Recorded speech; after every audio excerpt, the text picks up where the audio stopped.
주님의 말씀입니다. 경청하십시오. 모든 성경은 하나님의 감동으로 된 것으로 교훈과 책망과 바르게 함과 의로 교육하기에 유익하니 이는 하나님의 사람으로 온전하게 하며 모든 선한 일을 행할 능력을 갖추게 하려 함이라. 아멘. 오늘부터는 웨스트민스터 신앙 고백에 대해서 하나하나 살펴가도록 하겠습니다. 사실은 이 웨스트민스터 신앙 고백은 설교라기보다는 강해이기 때문에 다음 시간에는 이제 원래 107가지 문답으로 되어 있습니다. 그래서 제가 설명도 좀 할 필요가 있고, 물론 영상 자막으로도 할 수 있겠습니다만은 때로는 경우에 따라서는 조금 칠판이 필요한 경우도 있습니다. 특별히 웨스트민스터 신앙 고백을 우리가 공부할 때는 굉장히 집중해서 공부해야 될, 살펴야 될 그런 내용들이 대단히 많습니다. 건강한 신앙생활, 건강한 교회를 생각할 때 아주 핵심적인 성경의 모든 엑기스가 다 녹아나 있는 말씀이 될 수 있기 때문에, 그래서 웨스트민스터 신앙 고백을 교리서라고 이야기합니다. 교리, 사도신경, 사도신조, 사도신경이라고 말할 때 신조, 교리입니다. 독트린이라고 교리를 말하는 겁니다. 이게 굉장히 중요한 거죠. 교리에 문제가 생겨서 이단 사이비가 되기도 하고 이단이 되기도 하고요. 우리가 건강한 신앙생활을 해야 함에도 불구하고 무엇인가 이 하나님의 말씀에 대한 바른 이해가 전제되지 않으면 신앙생활에 문제가 생길 수가 있습니다. 웨스트민스터 신앙 고백, 조금 더 정확한 표현은 웨스트민스터 소요리 문답, 이렇게 말하는 겁니다. 제가 오늘은 제 1번 문답에 대해서 다루기보다는 이 웨스트민스터 신앙 고백에 대한 개요, 정신에 대해서 잠깐 말씀을 드리려고 합니다.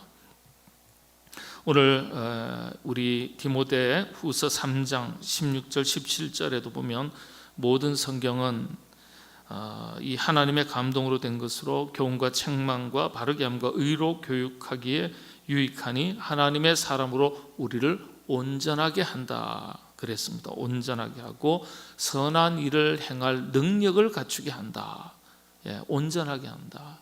하나님의 말씀. 그러니까 성경 66권 이게 다 하나님 말씀인데, 우리가 이 하나님 말씀 안에 녹아나 있는 핵심적인 정신, 우리를 향하신 하나님의 분명하신 뜻, 이것들을 정리를 쫙 해놓으니까 107가지의 문답으로서 다 정리할 수 있었던 겁니다. 그래서 그걸 이 소요리 문답 이렇게 말하는 겁니다.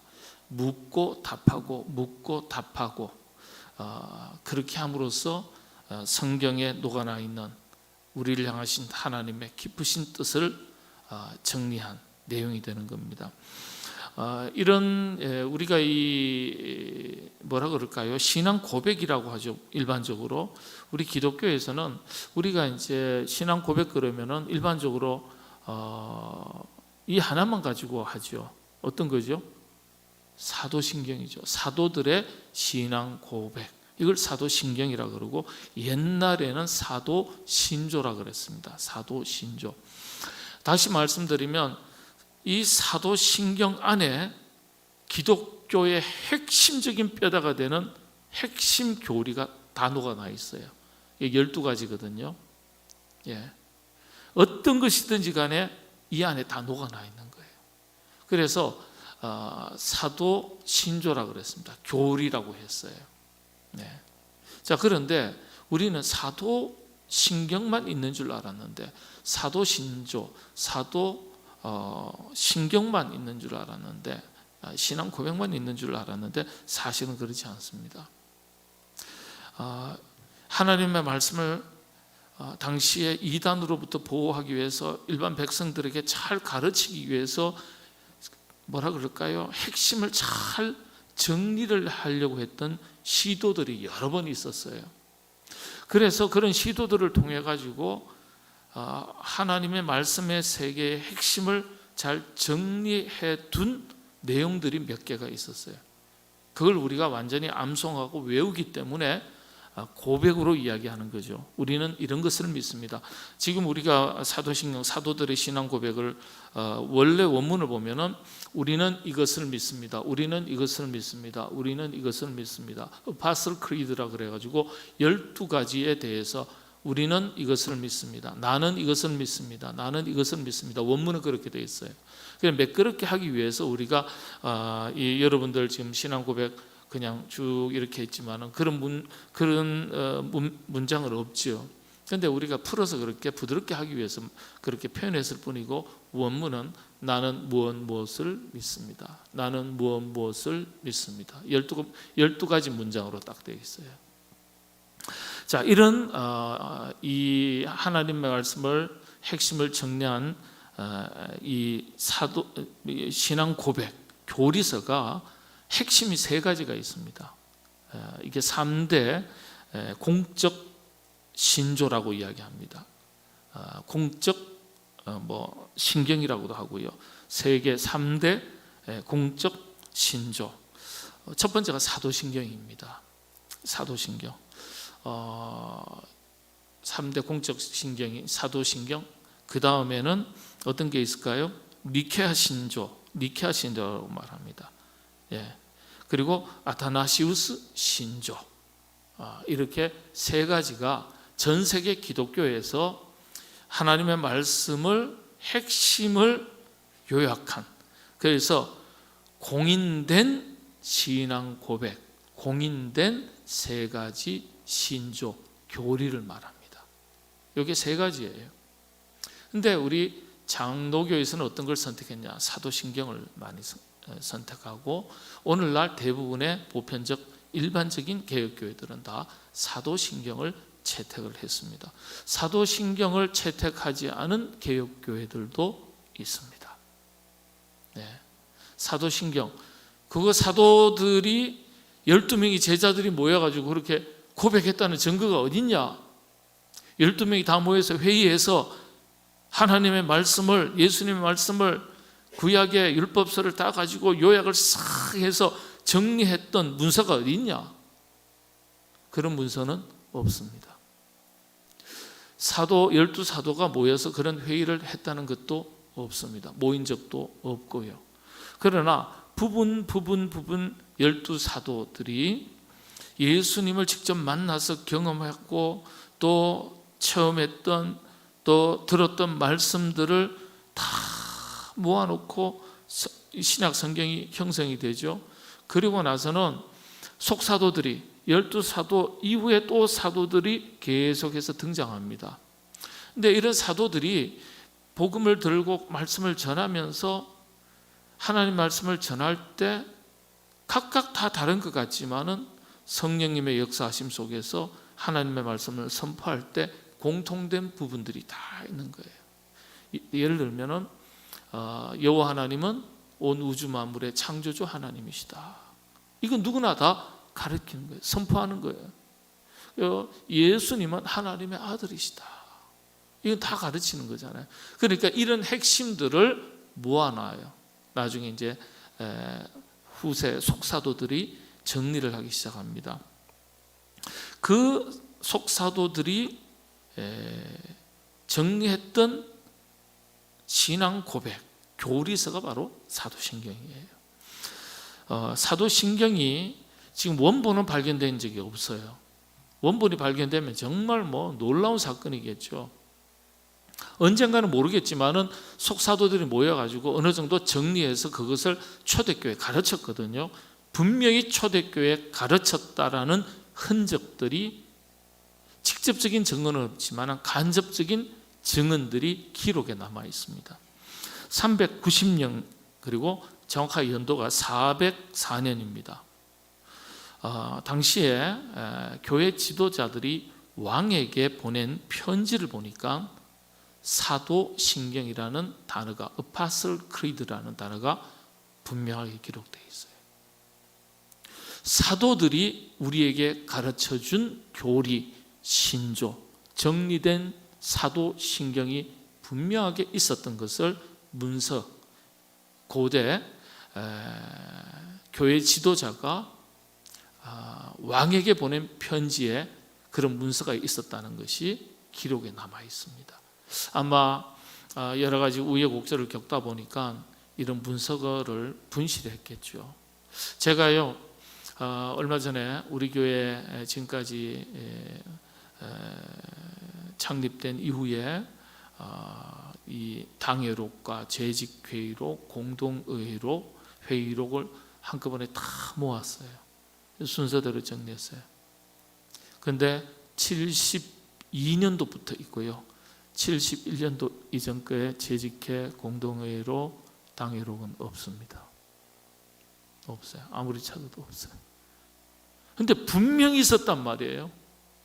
그때 당시에 출석했던 우리 성도님이 지금도 계신 분들이 계시니까. 근데 문서가 없어요. 60년밖에 안 됐는데 없단 말이에요. 72년 이후 것만 있습니다. 이전 건 기록이 없어요. 어떻게 예를 들면 땅이 매입되었고 어떻게 교회 건축을 했고 그때는 예배는 누가 드렸고 기록이 하나도 없어요. 교회 30년사에 책으로 발간된 내용을 참조할 뿐이고, 왜냐하면 거기에는 기록이 있으니까요. 1965년 1월 30일에 교회 창립이 되었다, 예배를 드렸다, 책에는 있어요. 그러나 원문이 없는 거예요. 원서류가 없는 거예요. 원서류가. 네. 이와 같은 거예요. 분명히 사도들의 신앙 고백이 이미 있었다는 거예요. 그리고 말씀드린 대로 니케아 신조 325년도에 딱 그 당시에 영지주의에 대항하기 위해서 성부, 성자, 성령 삼위일체에 대해서 정리한 신조입니다. 이게 니케아 신조라고 그래요. 이게 우리 기독교에서는 공인된 신조입니다.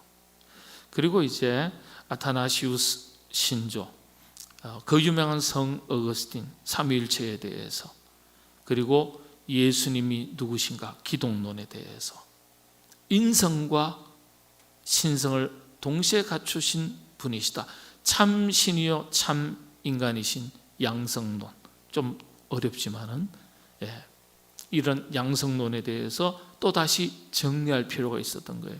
왜냐하면 지금은요 성경이나 주석이나 다양한 이렇게 공부할 수 있고 바른 신앙생활을 할 수 있는 자료들이 너무 많아요. 심지어는 성경책도 얼마나 쉽게 구할 수 있는지 몰라요.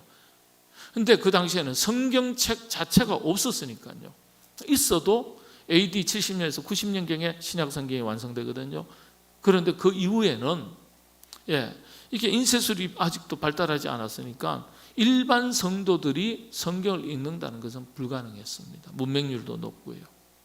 그리고 중세 종교개혁 이전까지는 평신도들은 성경을 읽을 수가 없고 소유할 수도 없었습니다. 소유하거나 읽으면 그 당시에 종교법으로 처벌을 받게 되어 있습니다. 너무 거룩한 책인데 어떻게 죄인인 평신도들이 이 성경책을 함부로 들고 다니고 읽고 하냐? 그건 성직자들만 하는 것으로.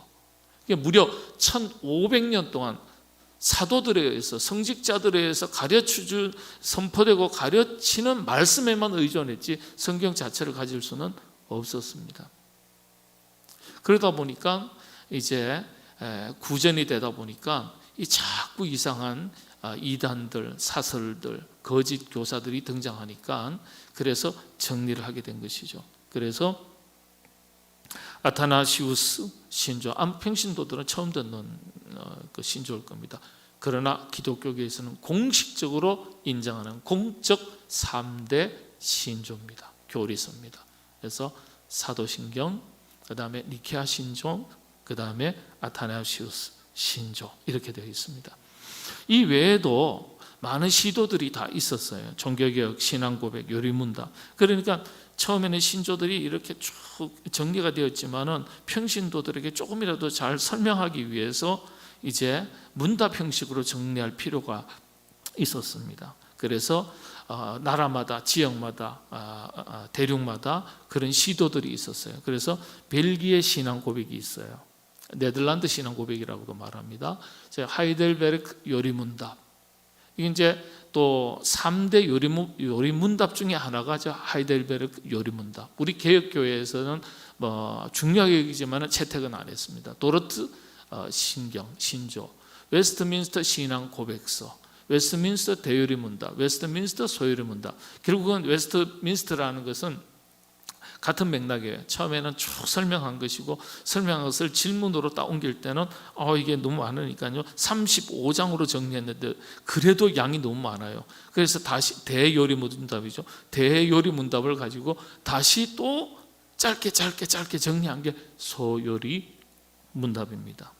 자, 제가 이제 이 요리문답에 대해서 세 가지만 말씀을 드리면 하이델베르그, 그 다음에 웨스트민스터 신앙 고백, 소요리문답, 그 다음에 제네바 신앙 고백이 있습니다. 제네바 켈빈이 주도가 되어서 다시 한번 정리하는 게 있었습니다. 그래서 이게 이제 3대 신조 요리문답이 되겠습니다. 그냥 여러분들은 그냥 이런 게 있었구나 하고 참고만 하시면 되겠습니다. 그런데 이 중에서 전 세계 장로교회가 채택한 신앙 고백, 사도신경을 제외한 신앙 고백, 웨스트민스터 신앙 고백서입니다. 그리고 이것을 평신도들에게 교리를 잘 가르치기 위해서 재정리한 것이 웨스트민스터 소요리 문답입니다. 이걸 언제 여러분이 접하셨어요? 언제 접하셨을까요? 세례 교육 받을 때 세례 문답 있죠. 그걸 이 웨스트민스터 소요리 문답 책을 가지고 하는 거예요. 여러분은 그런 걸 모르시고 하실 수도 있었겠지만은 목회자들은 이 책을 가지고 여러분들에게 묻고 또 답하고 가르치고 그렇게 해왔습니다. 자, 그래서 웨스트민스터 소요리 문답이 굉장히 중요한데 107개의 질문과 대답으로 이렇게 정리가 되어 있습니다. 근데 이 기원을 아는 게 참 중요해요. 웨스트민스터 신앙 고백, 소요리 문답은요, 기원이 영국의 청교도 정신에 뿌리를 두고 있습니다. 원래 출발이 청교도 정신에서 뿌리가 되는 거예요. 1538년에 영국의 국왕이죠. 유명 우리가 세계사에서도 배웠는데 헨리 8세가 로마 교황청의 여러 가지 보이지 않는 압력 때문에 이런저런 정치적인 관계 때문에 영국 교회를 로마 바티칸, 로마 교황청으로부터 분리를 선언합니다. 이별을 선언하는 거예요.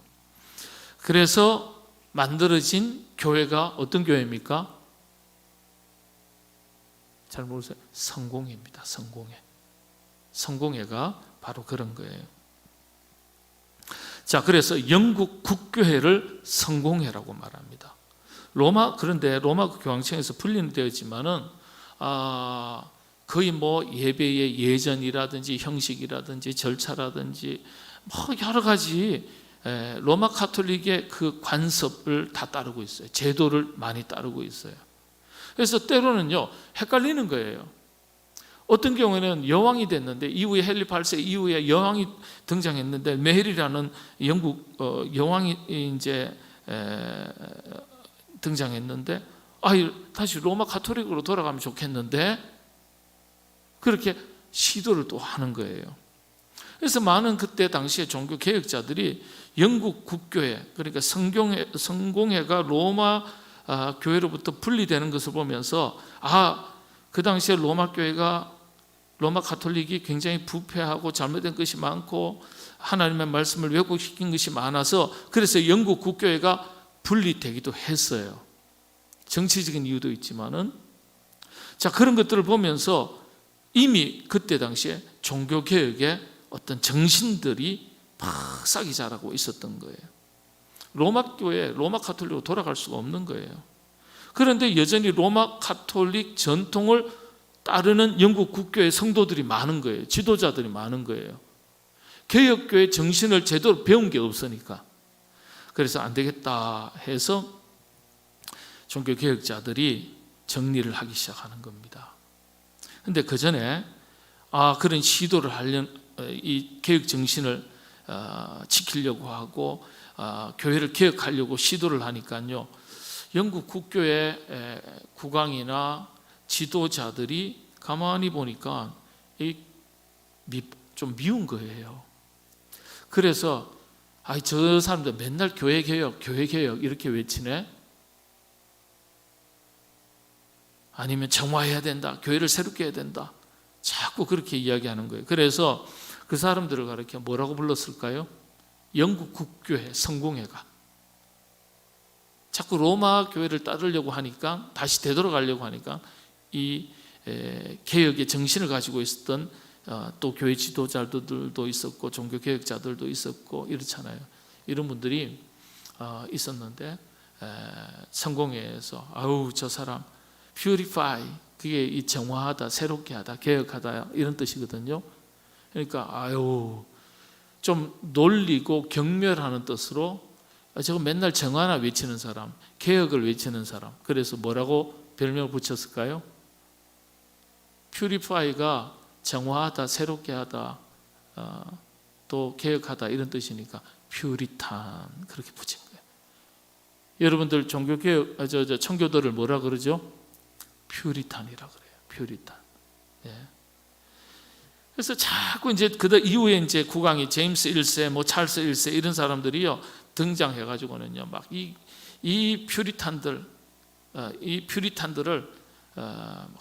핍박을 하는 거예요. 이제 견디기가 너무 어려운 거예요. 그래서 1620년도부터 이제 본격적으로 신앙의 자유를 찾아서 미국으로 첫 출발을 합니다. 1620년부터요.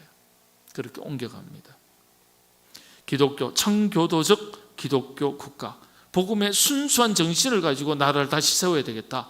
그 정신을 가지고 필그림이라 그러죠. 청교도, 퓨리탄들이 미국 보스턴으로 건너갑니다. 자, 이 청교도들이요 남아 있었어요. 그래도 영국에 남아 있었던 거예요. 굉장히 많이 보편적으로 남아 있었던 곳이 스코틀랜드입니다. 스코틀랜드에 자리 잡고 있었어요. 근데 대부분의 영국은 성공회인데 직제가 조금 다른데요. 이 스코틀랜드는 그런 성공회 직제와는 달리 교회를 더 새롭게 하자는 뜻에서 직제를 좀 다르게 했어요. 장로 직제를 만들었어요.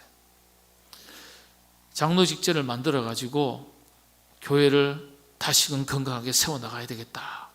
이렇게 해서 애를 쓰고 또 핍박받는 사람들은 또 미국으로 건너가고요. 이런 가운데 이 스코틀랜드의 청교도들이 마침내 건강한 교회를 세워나가기 위해서 성경의 정신을 아주 정리하고 요약하기 시작했습니다. 첫 번째 회의가 1644년 웨스트민스터에서 열렸는데 그때 웨스트민스터 회의라 그러는 거예요. 여기에 120명의 목사 신학 교수들이 그리고 합해서 한 150명 정도가요 6년 동안 정리를 합니다. 성경에 녹아나 있는 모든 정신을 6년 동안. 그래서 마침내 1646년 43년도에 시작해서 48년도까지 한 6년간 걸렸지만은 46년도에 이미 거의 완성된 신앙 고백 소요리 문답이 만들어지는 겁니다. 1646년. 그래서 그때 만들어진 신앙 고백이 웨스트민스터 신앙 고백이라고 말합니다. 그래서 이걸 좀 더 자세히 가르치기 위해서 문답 형식으로 정리를 한 게 웨스트민스터 소요리 문답. 그리고 1646년도에 확정이 됐다가 1648년도에 공식적으로 스코틀랜드에서 의회에서 인준을 하게 됩니다. 그때는 뭐 이렇게 정종 분리가 아니라 정종 일치 사회나 다름없었기 때문에 그때 의회에서 이 웨스트민스터 소요리 문답을 개혁교회 모든 성도들에게 하나님의 말씀을 바르게 교육하는 원칙으로서 확정을 딱 짓습니다. 1648년입니다. 이 모든 내용은 켈빈이즘을 기초로 하는 겁니다. 켈빈. 그래서 우리 장로교를 칼빈의 후예라고 말하는 겁니다.